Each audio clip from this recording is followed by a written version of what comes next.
Liverpool? That's where you live? Yeah. Oh, Liverpool? shit. Huh. My dad's Paul McCartney. Did you not know? No! Fucking A. I got you. You are talented. Yeah, there are some good bands that have come out of there. Badass. Yeah, there's a couple good bands that came out of there. Liverpool. Oh, I've never met anybody that lives in Liverpool. All right, That's are you fucking, guys ready that's to pretty rock? wild. That's awesome. I didn't know I they're mean- Liverpool. I mean, you go past, you go through Liverpool. You don't stop there. Yeah, that's true. But you know, it's a place where a lot of the American GIs would go in the 50s and 60s. So there were record shops. So Paul and John were able to go record shopping.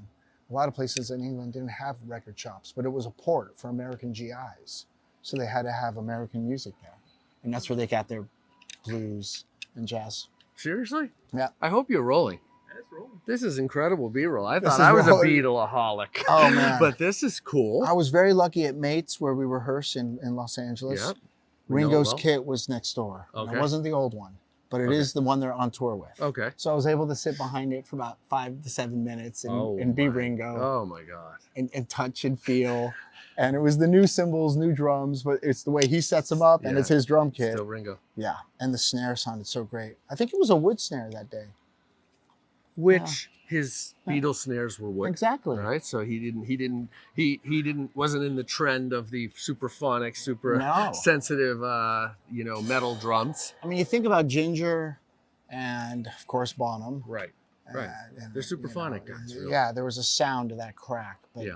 And Hal well, Blaine. and they have Cal, and of course, you look at Buddy's career. He goes from wood to brass to, Right, no matter what he right. played, it sounded. It did. It did. sounded But- like Buddy. But mostly metal in what Yeah. I've followed of Yeah, his. yeah. But Ringo, the Jazz Fest. It's like a Uh-huh. Jazz Fest variation. Yeah, exactly. That's right. Yeah. Yeah. And he had like some weird 5.5, like it was some oddball Yeah. snare because that's what was in the shop. That's all you could get at Right? the time. Right? He picked it up. It becomes the sound of Yeah. rock and roll.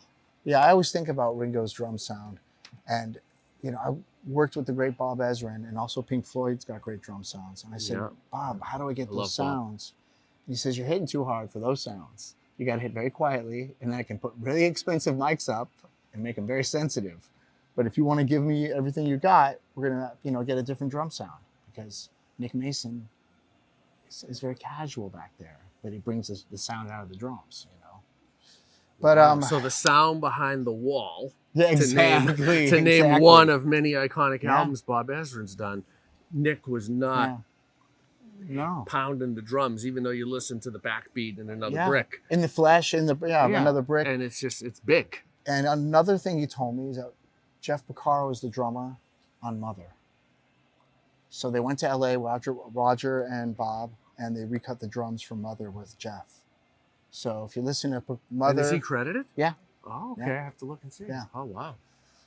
it says the record by the 4 members and I think additional musicians. And he Yeah. played Mother. Yeah. Oh, I And love if you listen to the bell work and stuff, you're like, oh yeah, there it is. There, wow. It's different than the rest of the record. Yeah. It sounds different. Oh, that's awesome. Hello, modern drummer, and welcome. We are here for a rundown with a dear friend and drumming icon, Stephen Perkins. Stephen, great to see you, man. Hi.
Good to be here with you Thank you, around the likewise. drums. And my favorite thing to talk about is music and drums and drumming. So this is it. Now, let's start with the snare drum. All right, actually, I was going to say, take it away. Okay. But you already did. So, Well, this all right, is drums exciting. first. This Drums is first. exciting. We have the 400th anniversary Zildjian snare drum I haven't seen one and have barely heard about it. So what's going on here? They I know about the Noble and Cooley, but that's not this. No, they melted. I'm not sure how many cymbals it took to melt, but they melted down cymbals, and they made 400 of these drums, and it weighs about 50 pounds. It's very sensitive as far as the snare wires and ghost notes. What you do on top really projects from the bottom out. It's really easy to tune on the low side, and it took us a while to get that high side, which I like. I like to take the bottom head up, actually kind of higher than most people. Okay. And then get the top head to the note I like. Okay. So it took us a minute to get there, but we brought 3 snare drums on the tour. But this one is basically the top of the pyramid for right now. Very articulate, loud, but also in the sensitive, quiet moments, it's got that same note. It doesn't change the note so much when you go quiet to loud. The note stays the same. Cool throw off. In this Beautiful set list, we don't throw off the snare too much.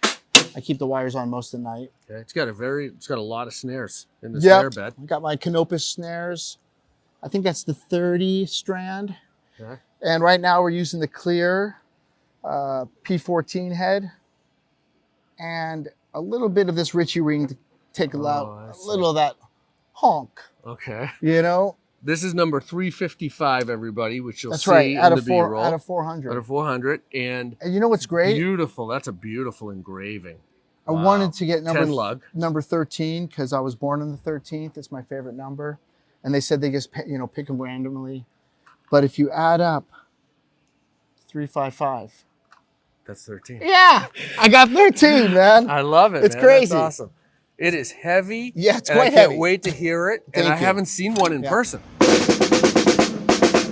Start there. Okay. See, it's got some low end. It's got some mid-range. It does, You know but what it I still mean? cracks. Yeah. It's got articulation and what a tone. I mean, that overtone is so pure. Yeah. It's Now, exactly. have you shot it out like versus a true cast or something else kind of in that really high-end metal category? No, we didn't have a battle, like a duet battle with that type of snare. I brought a titanium out and a DW Edge. Okay. I did change the rims on it to, they had, I don't know if they were die cast, but they had those stick cutters, those really sharp edges on it. It looks great, but for me to get comfortable with the show, I put on the DW flange, steel flange. I see. Rims Yeah, on which there. is a thick rim. That'll give you a lot of rim shot. Yeah, exactly. That's why I love that. Yeah, it's awesome. So that's my snare. And it looks like you have some kind of lug retainer. These are the Canopus lugs. I guess they stop the lugs from moving. Right. Now, I think they're working. It took us a minute also to figure out exactly how I was going to make the drum stay in place. And I'm not a huge fan of locking everything because I like to move things around as we play, but it's been working out. Now, as you know, the DW rods, they're like double, triple thread. Yep. These are the original rods you would find on an older kit. So a little more screwing to get to the tuning, so to speak. But it's been holding great. We changed the head, I think, every 3 shows. Every 2 shows. That's still, that's not bad. Not that it needs it, but I like that fresh snap, Yeah. And then it's always fun to get on stage and break them in again. And by the 2nd or 3rd show, everything's kind of sitting, but maybe a lot of those truck rides and it's hot, it's humid, up and out in the lights, time to change them. So you've got quite a lot of drums going on here. And I heard some of these earlier. I can't wait for you guys to hear. These drums sound incredible. Thank you. So you got, what's happening over here with the concert toms? First of all, we have oak shells, which is really new for me. 80% of my drums are maple. I've got a mahogany kit. I've got a steel shells. I've got acrylic, basically, some great drums. But these, I've never played oak in a band. I've only kind of tapped them at GC or at someone's house. Okay. So I talked to John Good at DW about the potential sound and the projection of oak. And what I'm finding is it doesn't have the reinforcement hoops. And it was up to me to pick the sizes and the lengths. And all of these are oak, double and single head. Yep, everything's oak. Okay. No reinforcement hoops. And what I'm finding is more of a vintage drum sound than you would imagine a DW kit delivering. Right. Like an old Ludwig maple kind of thing. Bravo, exactly. So that's what I'm finding while I'm going through these songs. on stage. The drum set was only a day or two old before I got on stage. So it was all new to me to get to know it musically. Yeah. And I like to play the toms with a lot of melodic patterns. So over the next, last 2 weeks and the shows coming up ahead of me, I'm getting better at learning how to make this drum set sing as an instrument together as itself. I played the acrylic for like 2 years. I played my cherry kit, which is a great sounding kit, for about 5 years. So I got such a great relationship with those notes. Right. So now I'm learning these notes a little differently than I have been. It's an awareness that's coming to me. And a touch, because acrylic is so much louder. Absolutely. What's your adjustment into that? Well, I find with the oak, we also went with coated ambassador heads. And in most of the drums the last few years, I was using clear amps on stage. Ah, so there's a big difference. Yeah, everything's getting different right now. And what's on the bottom? So also ambassador coated. Oh, so okay.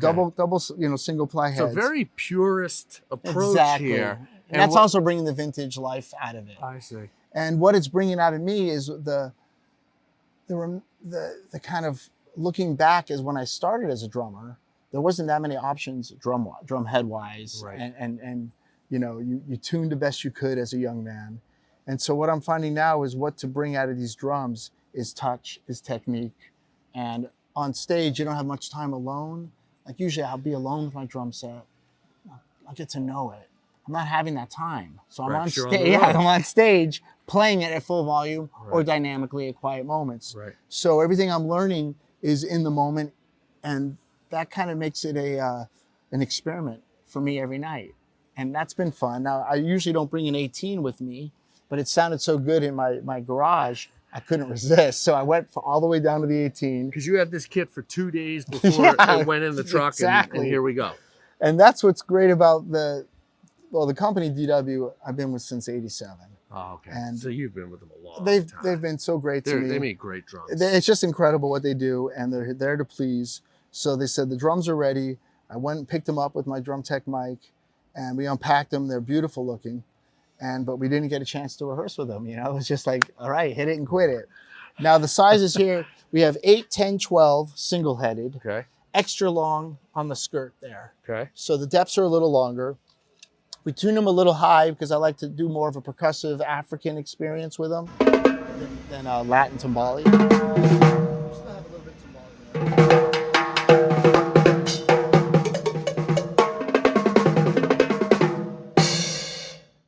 I don't play much Latin grooves on it, but that kind of gives you that flavor. Yeah. And I do do some stuff with the flams. It sounds great through the PA when you're flamming with this real attack sound on the left, and more of a pure drum sound with your right going through the PA. I love imagining what they're getting, even though I don't know. Well, it'll project too. Yeah, I put these two together. So it really does change what the drums can say on a note level, what notes they are, Mike's great at tuning the drums, and he knows what I like. And a lot of the drum parts are, here's 8, 10, 12, 14, 16, 18. 8, 10, 12, 14, 16, 18. But I always... kind of standard depths? Yes, classic sizes there. But I always like to have either a 12 or a 13, possibly a 10. But I usually have a 4-piece here, like you would have growing up. Yeah. And then in Porno for Pyros, I had bongos. In this band, I've got an 8 and a 10. Okay. I like to change it up, but I usually have your traditional kit waiting for me to feel that. Except 14 instead of 16. Yep, So because there's a lot of tom work going on in this band. Okay. And the clarity of that opposed to the rumble that you might have to control with the 16. I see. Okay, so that's you want that definition. Yeah, it's real clear. Okay. And we tune it to a point where it does sound like your first floor tom in a sense, opposed to a tom-tom. These are tuned great. Just quick shout out to Mike. Yeah. Great job. Yeah. These sound like these are singing, man. Yeah. I hope it comes through on the mics because. Well, Dave Gomez, our sound man, every sound man says drums are there. I'm the best drum maker in the world, but he's really got it tuned in. I give him a lot of drums to play with. Yeah. A lot of different sounds on the cymbals. And it's a power trio, basically, with Perry singing on top.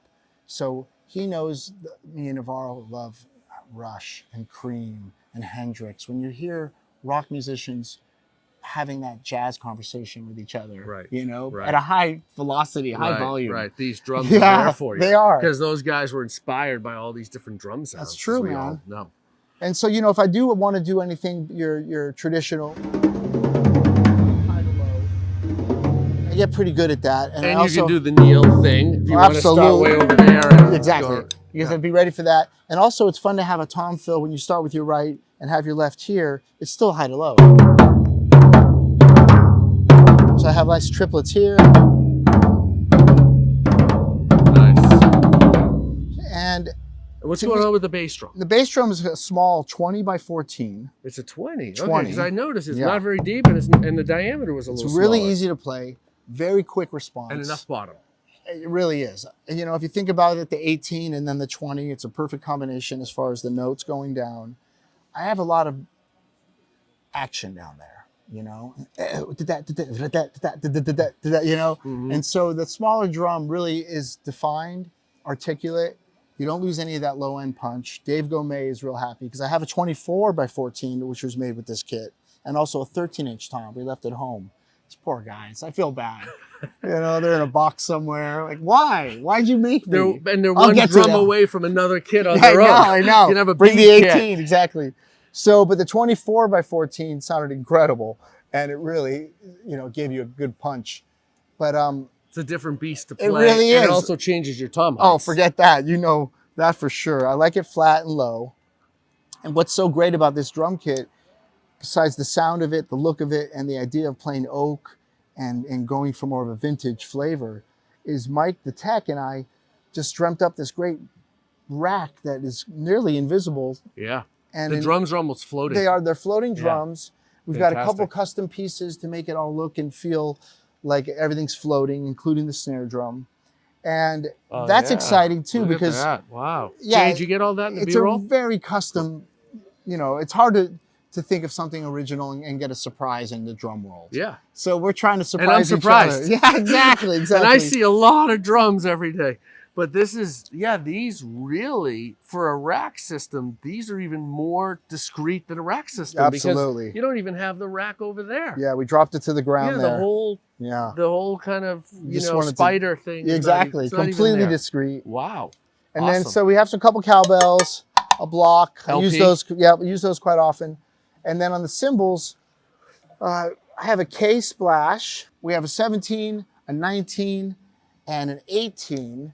And these are the K hybrid crashes, Okay. which I find are really cool because they get out of the way quickly. They still have some low end. They're high fidelity. And they hold up? No. No. I No cracking. I have a couple cracks here and Okay. there. All right. Luckily, but I've they're got worth it I've because got- of the sound. I like the sound of Okay. them. And we went through 2 or 3 different rides, and I found this one is also a custom ping ride. We brought a Ping ride goes yep. back 50 years. But Exactly. this is the latest version. This is the of A it. custom. We brought the 50-year-old one too, but it was just Okay. a little too warm and a little too slow moving. This one just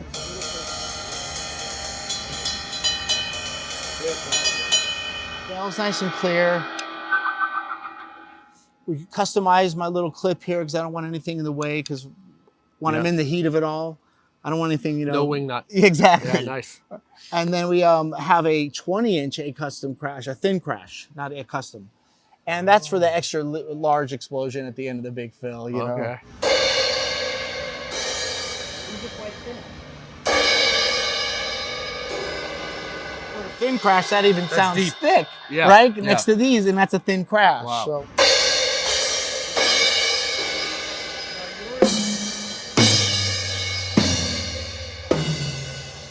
On the hats, I have some 13-inch new beats. 13. Yep, and I've always put not always, but the last decade, I've put the bottom hat on top, and the top hat So on the they're bottom. traditional new beats, but you flip, Yeah. you put the thicker cymbal on top. And then I put a little deadening,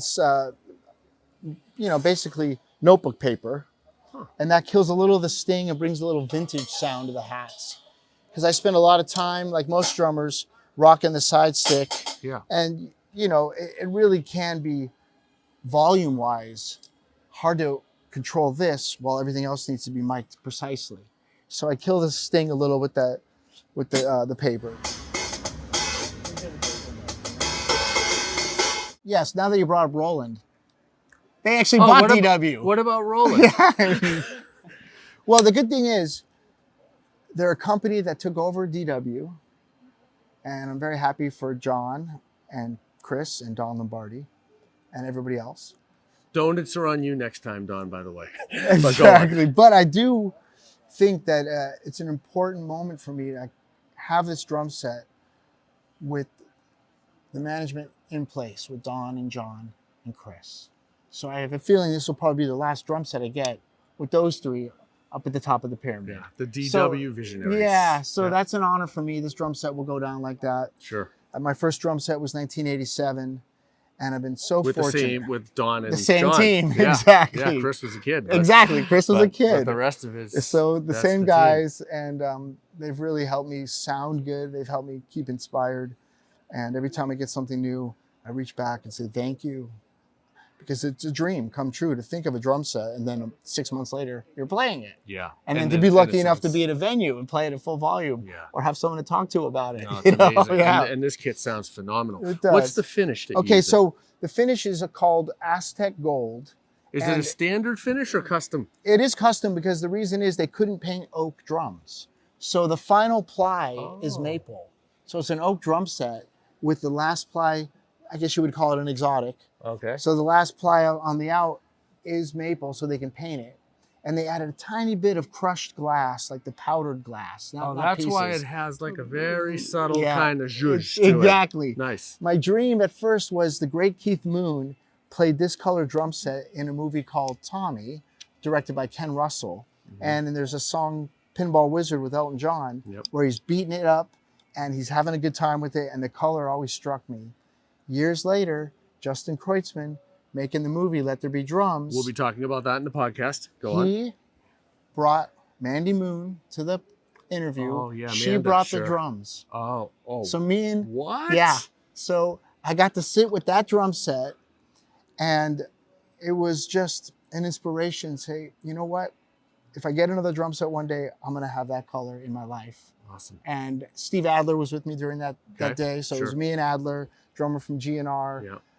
What a feel he has. Forget it. I mean, no one feels like Adler.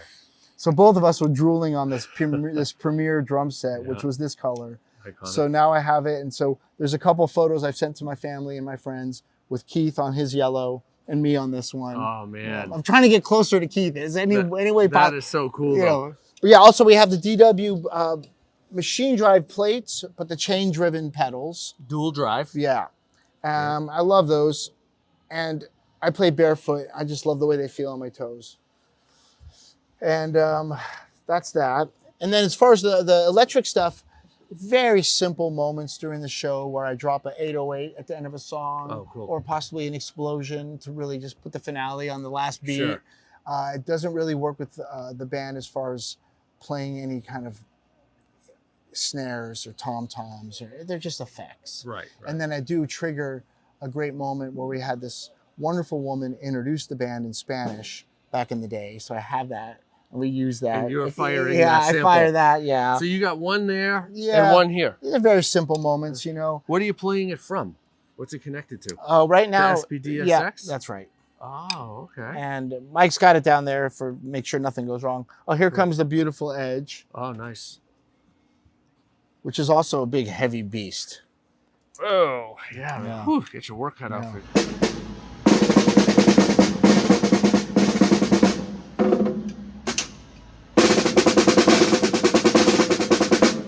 It's much of a brighter, kind of in a sense, more attention getting that sound. Yeah. You can actually hear the wood in this drum. Yeah. You know? Yeah.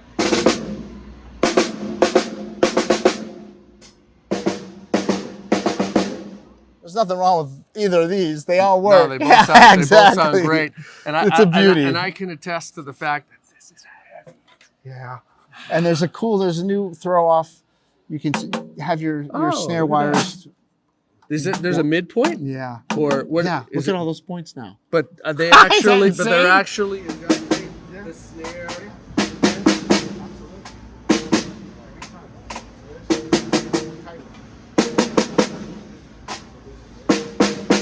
Wow. and then all those between. So, you know, like anything. And then where's There's the, the triple wait, thread. there's the throw entirely. Yeah, Oh exactly. wow. Okay. So It was this so takes smooth. the Yamaha 2 Yeah, exactly. the two option and ups it to 4. It's insane. That is really cool. Yeah. Yeah, that is insane. And it really It's a beautiful drum. I mean, the feel of this, it's like military I grade. know, exactly. Nice. Good way to put it. Love it. You know, so DW has been, like I said, great company. They always have some new ideas, and here's their triple threads. Let's Oh, I see how see, long yeah. it takes to tune a drum, because you can Yeah. fine tune it. Yeah, you can really dial it in. All right, so I think we have seen percussion here. We have seen drums there. It's literally a 360 of drums. Oh, wait a minute. I forgot one thing. There's more drums? There's more drums here. And my drums. Our drums. The drums. Okay. What?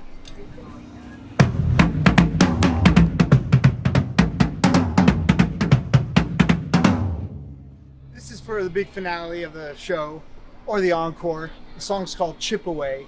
Sometimes we run out of time, we don't get to it. You play it with the guys or Yep, just you? all three of us play it. Wait, let's do something. And our bass player plays this one with the big ones. I play that. Navarro plays that one. I play this one. Okay. And it's a real nice tribal rhythm.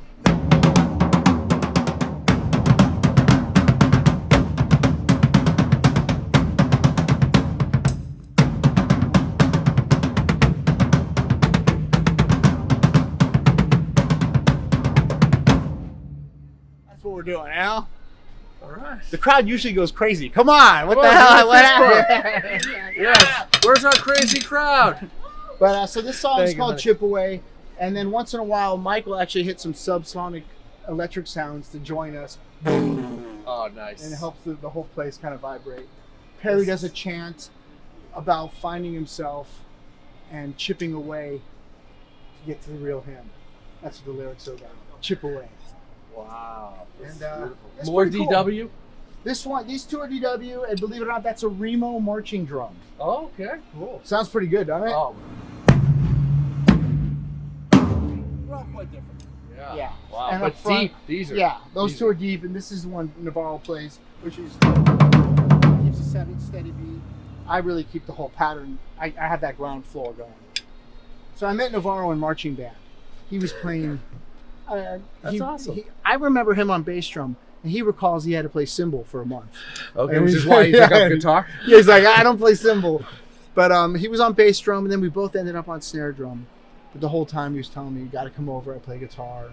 He just joined the band so he can be around drummers and hang out with other musicians. He can play a nice pocket and pretty good triplets. He's got Wow. feel, yeah. And he still plays once in a while? Once in a while, So we he get up loves there. the drums. Yeah, But your absolutely. band loves the drums. Yeah. I mean, everywhere I turn, I'm seeing That's drums. true. And That's there's true. and percussion and Yeah. like the whole spirit of it Absolutely, is man. quite passionate. And growing up in Los Angeles, the Venice drum circle, it just was part of us, you know, the Latin community, being right next to Mexico, you always great rhythms. Right. Every restaurant had music. Yeah, music and drumming, man. Amazing. Well, that's the they say the heartbeat of the world, Yeah. and couldn't be more true. Drumming. One joke before we go, my mom said, what do you want to do when you grow up? I said, I want to be a drummer. She said, you can't do both. Real quick, in front of the drum set, we have a set or a pair of bongos. Perry, our lead singer, comes up and we do patterns together, and he embellishes here and there. And it's really cool because his ideas of rhythm are quite different than mine, so we fit together quite nicely. He also plays a little maraca during the show, so that's cool. Navarro has been known to come up here occasionally and do some tapping.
yeah, Beautiful oak drum. shells, many drums, thinner cymbals. And lots of sounds. Yeah. You got quite a palette here from which to get tones, volume, pitches. It's all here. A lot of the Jane's Addiction music is based with the toms. There's not much kick, snare, and hat work throughout a whole song. It happens here and there. And with Jane's Addiction, each song is a crescendo. We have a song, Summertime Rolls, 8 minutes. It's the same bass line the whole time. It just builds and builds and builds till the volcano erupts. So these drums are great at that quiet moment, mid volume. And sometimes I even break this out and play backbeat on the snare. With the mallet. Yeah, just for extra fat sound, you know? So it's just fun to have a band that gives you that chance, like I say, to crescendo and be dynamic, and then have a drum set and notes that can work with the band that way. And Eric, our bass player, I met when I was 17. I met Dave Navarro, I was 14. Perry, I was 17. So these are lifelong friends. Yeah, and collaborators. Exactly. So the courage to go crazy and take chances is always there, but you want to be surrounded by people you feel safe. And we all feel safe around each other. And that's what's great about the band. I feel safe to go for it every night, change the blueprint slightly, and listen to each other. Modern drummer, Stephen Perkins. I'm David Frangioni. Thank you for watching. Don't forget to hit the subscribe button so we can keep bringing you the world's greatest and most influential drummers. We love doing that for you guys. You guys are the best. We love the modern drummer community. And Stephen will see you. And thanks for watching. Thank you.